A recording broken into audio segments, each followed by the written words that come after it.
recording and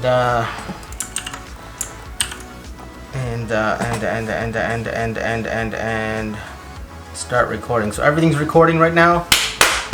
Lining up audio.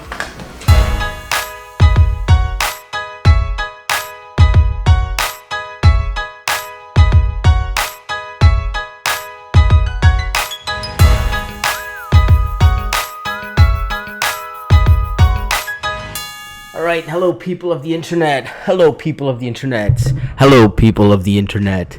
Yeah, so I've been self-isolating now for 3 weeks almost, and I'm going a little stir crazy. So hello people of the internet.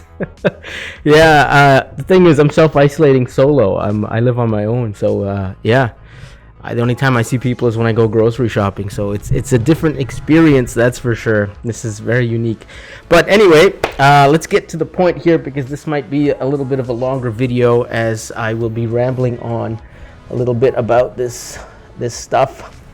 So what I'm going to be talking about here is psychology, and how psychology factors into photography. And I don't know why I keep looking at this camera. Let's just focus on this camera. We don't need one camera here.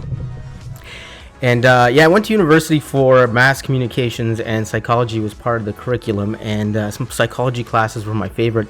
And I found that really helped me in my photography career, because I mean, no matter how you slice it, unless you're like a nature photographer and you're in the deep woods for months and months at a time, or if you do landscapes and you just don't have to deal with people, photography is pretty much people business. You have to have people skills, and you have to understand how to work with people.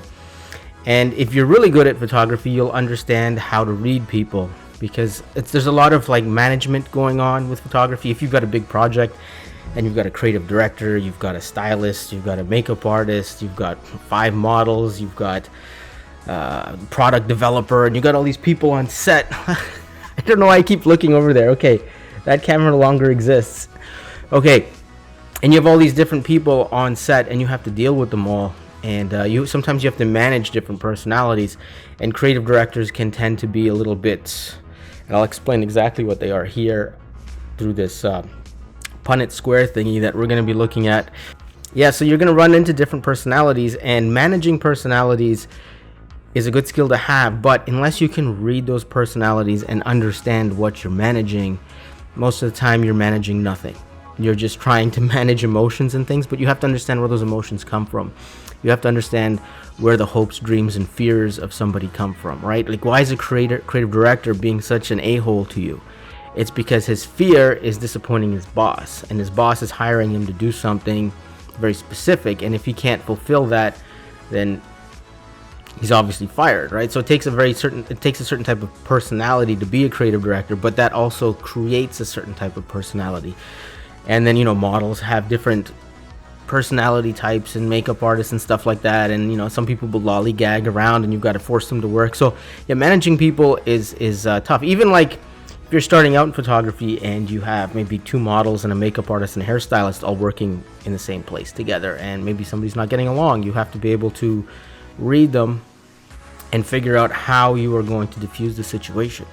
And if you can read them, you can understand them, and if you understand them, you know how to react to the situation. Like, some people, you have to tell them what to do, and you have to be very authoritative, and you do this, and this is your job, and you have to be very strong with them. Other people, you have to sort of let them lead themselves in a way, and other people, you have to give them the illusion of choice. So you have to let them feel like they're leading you and make it appear like they're leading you, but in fact you're leading them through the illusion of choice, without being like overtly in control of the situation. You have to be sort of subvertly in control of the situation.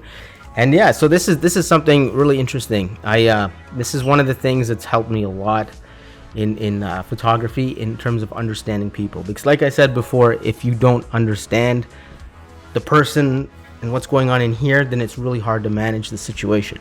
So let's look at the screen here. This is, if I may be incorrect on this name, I did a quick Google search on it, and Frank Ernest, the OK Matrix, I remember this from like second year university, and that was 17 years ago.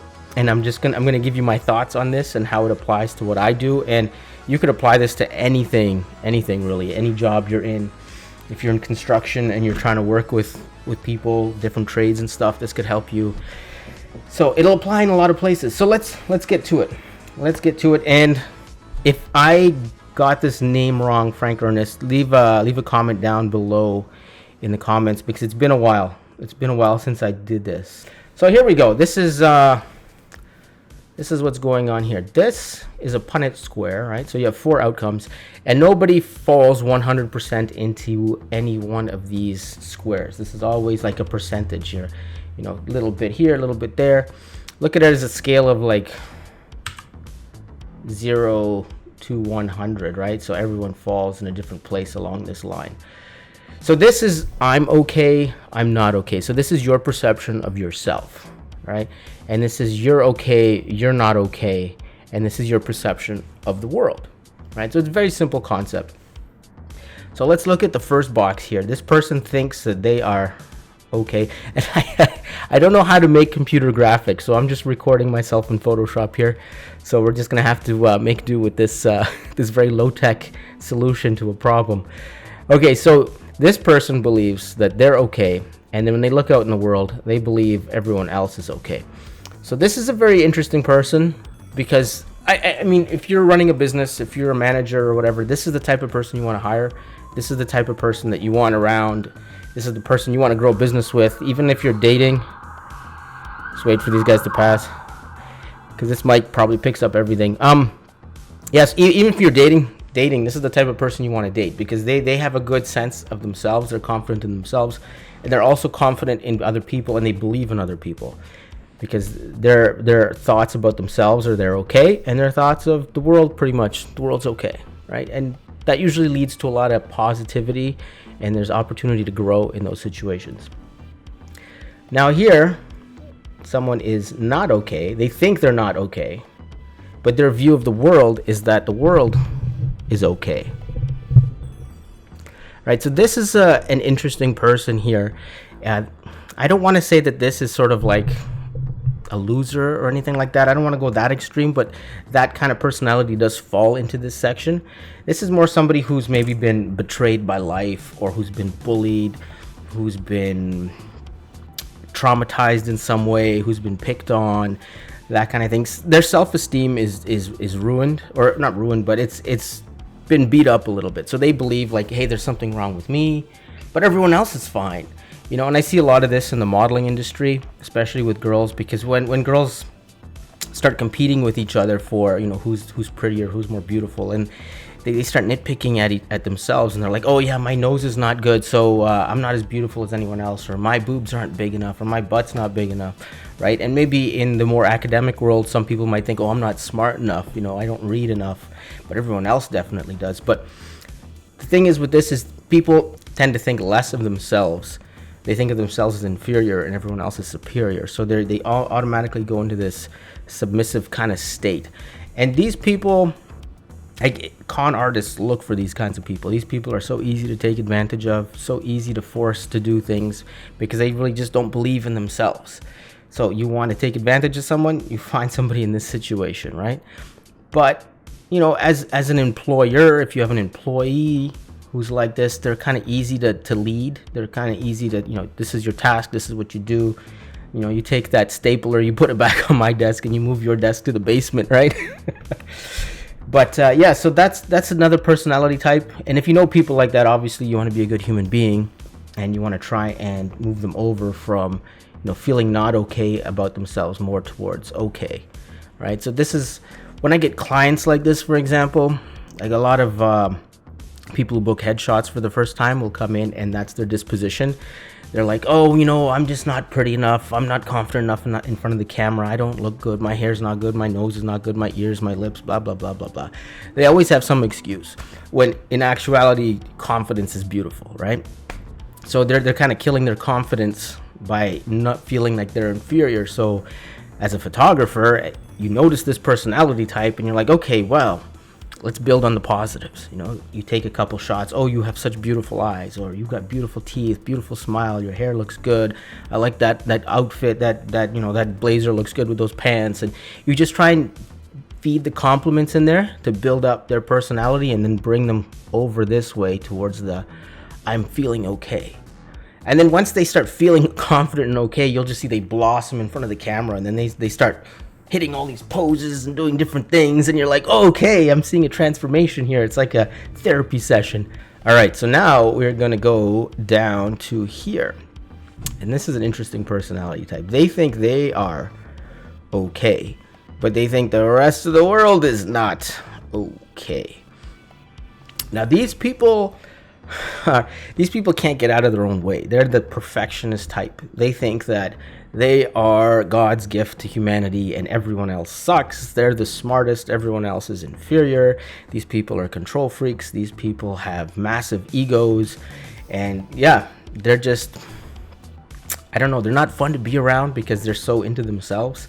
And they're an interesting type of personality to work with. Those are the ones that you have to give them the illusion of choice.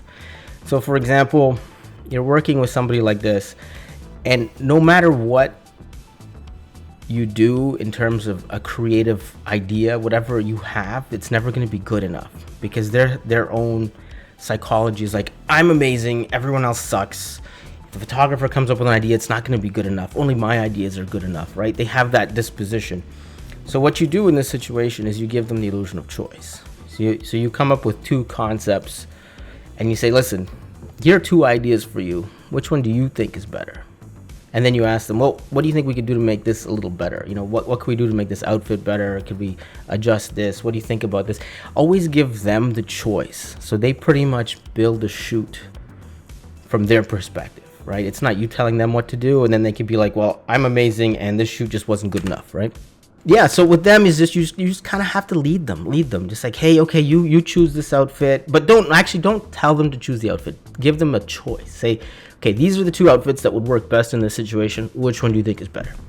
And let me give you two lighting options. These are both amazing lighting styles. They both look really good on you, but which one do you think is better? Okay, how do you think we can make this a little better? What if we put an edge light here? And then you just give them control, and then they walk away, even if the pictures are awful. Like I've worked with people like this, and the pictures are just awful. They're just terrible. But you know what? Because they think they're okay and everyone else sucks, and they're the ones who guided the shoot, they could never, ever allow their ego to think that their decision making led to bad photos. So they're like, these are amazing, these are fantastic, I love these shots. and you know, that's the trick to working with these kinds of people is just let them lead, but you stay in control. All right. And these kinds of people usually end up working as like creative directors, but it's not that they're these kinds of people originally, right? The thing with this disposition type is that if you're given a job, or you're put in a position where you have power over people and you make big decisions, or you're put in a position where you're really elevated over everyone else and you don't have humility, then this is where you go. Like, you could start off here where you're okay and everyone else is okay, but if you're put in a position where you have power over people but you don't have that humbleness and that humility, then you sort of drift in this direction, and before you know it, your ego just gets like this and you think everyone else is awful compared to you. And I know people where that's happened to them, and it's unfortunate, and it's really hard for them to go back this way afterwards. All right, so that's another what am I trying to say? That's another psychological type, another thing, right? Because you can migrate between these depending, you know, on what's going on in your life. Sometimes you're even around a different person.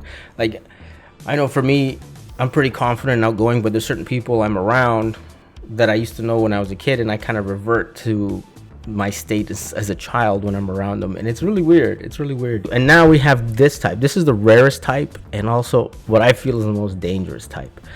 So they think they're not okay, and their view of the world is not okay.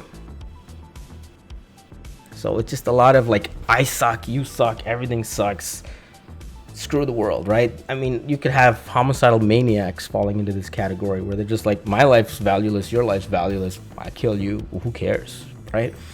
they don't have the value on life as, let's say, somebody over here who thinks they're okay and everyone else is okay, or someone who's here who thinks, you know, they're not okay but everyone else is okay.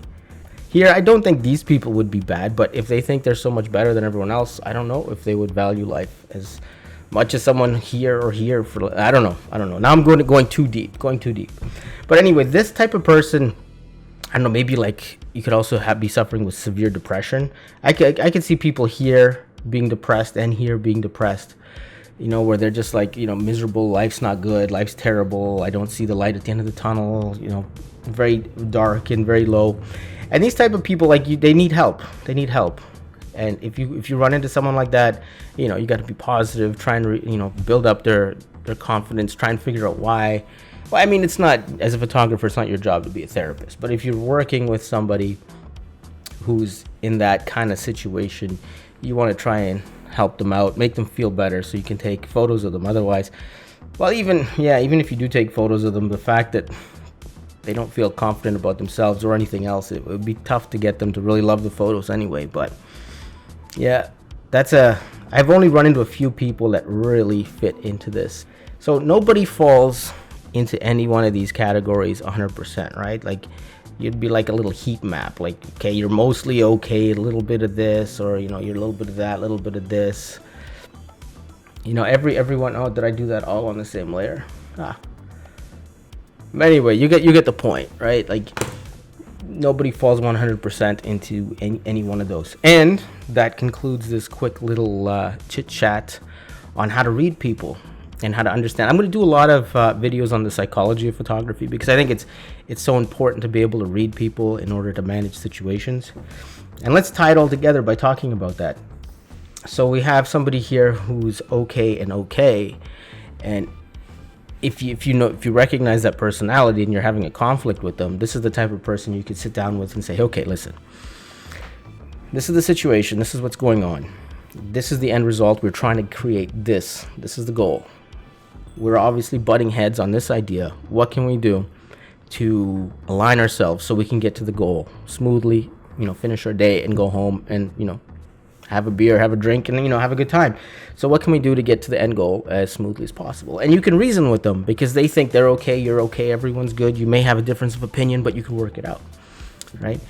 And I talked about this earlier. If you're working with someone who thinks they're not okay and everyone else is okay, depending on what you're trying to do with them and what, you know, the nature of your association is, you would probably want to, you know, migrate them over to feeling okay about themselves, you know, so just build up their confidence.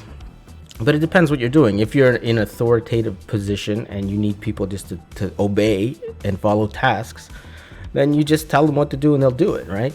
With the people who are okay and okay, you might have to explain why you're doing it to get them to do it. And then you have people here who are okay, not okay. Now you can't tell them what to do really, because they think they're better than you. So you have to, as I said before, you have to give them the illusion of choice so they kind of find their way through it to the end result through their own choices that you're giving them. And working with someone who's not okay, that's a complicated situation. You know, the best thing would be maybe to find out why they're not okay, you know, what happened, if they're willing to divulge that is, you know, and work on that. And depending, maybe you just have to get into that trust area or trust zone, so they trust you, so they'll work with you. Maybe you have to work on developing that kind of connection first before you can get into the photography type stuff. Yeah, that's it. That's enough rambling. This is 20 minutes of rambling. Let's stop rambling. Hopefully you guys found this informative. Hopefully you found this enlightening in such a way. Hopefully this helps you with whatever you're doing in life and helps you manage people better. That's the whole point of this. And if you have any questions, leave them down below. I'll get back to all of you. And cheers. Right now we're all self-isolated, so I hope everyone stays safe. I hope everyone stays healthy, and hopefully we can get back to photo shooting and creating content in the outdoors like we used to. All right, peace out. Thanks for watching. I will see you guys in the next one.